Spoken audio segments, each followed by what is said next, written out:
Explain to us what Mr. Bennett is seeking from Mr. Biden. I think Naftali Bennett wants clear answers from the U.S. president, which is that the U.S. administration itself has been admitting recently that it has very, very low expectations from a new deal with Iran. And since, according to Israel's intelligence, Iran is a couple of months away from the threshold of obtaining the bomb, what would be the point of such an agreement, as it would not be able to block Iran's path to the bomb? And therefore, I think the Israeli Prime Minister wants to hear from the U.S. president if America has a plan B, and if it is, what is this plan B? Is there a sense in perhaps the heads of the advisors around Mr. Bennett that the U.S. world role is diminishing in some way since the decision to pull out of Afghanistan?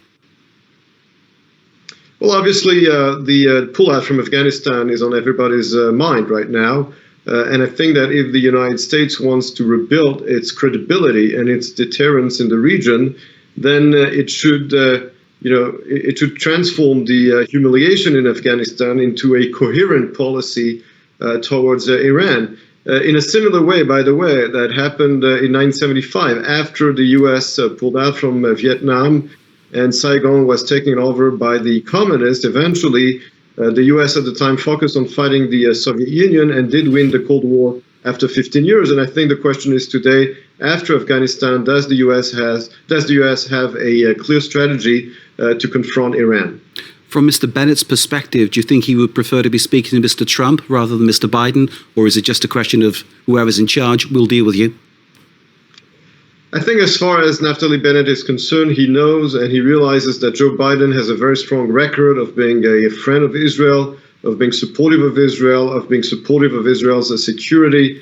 And he's also very knowledgeable. Biden is very knowledgeable about international relations. He's definitely a more rational actor than Donald Trump, even though Donald Trump also made quite a few decisions that were favorable to Israel, such as transferring the U.S. embassy to Jerusalem. But at the end of the day, I think for Naftali Bennett, Joe Biden is both a true friend of Israel and a president who has a very strong knowledge of international affairs. It was a previous Iranian president, Ahmadinejad, who talked about wiping Israel off the map. And clearly that was used by Benjamin Netanyahu in the months, years that succeeded as reason for action on Iran and reason for the US to play a big role. Maybe things have changed, maybe they haven't, but in Israeli politicians' minds and the minds of the people, Iran is really the main issue, isn't it? Yes, the answer is yes. I mean, it's not only Ahmadinejad who said those words about Israel. We have to understand that the Iranian leadership is a theocracy with an apocalyptic vision of history. According to the religious beliefs, the 12th Imam will only appear after the Jews are wiped out from the map. And I think those threats have to be taken very seriously. And therefore, the danger of a nuclear Iran is not only a danger to its neighbors, it's mostly a danger to Israel, because Israel is an obsession of the Iranian regime. And this raises serious questions about whether or not Iran is a rational actor, like other nuclear powers when it comes to having nuclear bombs.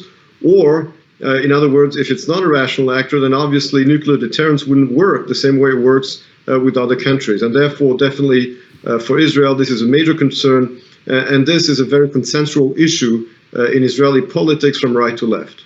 Netanyahu called the 2015 agreement a bad agreement. Donald Trump amplified those feelings by completely criticizing every aspect of it.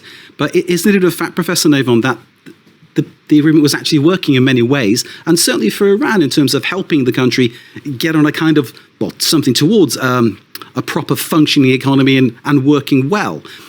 Iran was open for inspection from the UN inspectors to come in and see what was going on. Wasn't it really working? And isn't it maybe time Israel looked at this with a different set of eyes? Well, right now we're in a different context, since today Iran is much closer to the bomb. And therefore, as I said before, even if Israel was willing to consider a new agreement, the question is that relevant at all? The whole point of the JCPOA was to push off for at least 10 years Iran's threshold capacity. Today, this threshold has been reduced to a few months. And therefore, we are in a completely different context. By the way, Some voices in Israel at the time of the signature of the JCPOA in July 2015 were in favor of some aspects of the accord, saying, well, if it pushes off Iran's threshold to 10 years, that also is something. But today we're talking about a completely different context when the threshold has been reduced to a few months. And regardless of how Israel looks at the issue, the US administration cannot ignore the fact that the context today is completely different than what it was 4 or 5 years ago. Emmanuel Navon, thank you for joining us. All this, of course, started with Donald Trump deciding to pull out of that deal. Emmanuel Navon, Professor of Political Science at Tel Aviv University. Thank you for being with us here on France 24. We appreciate it.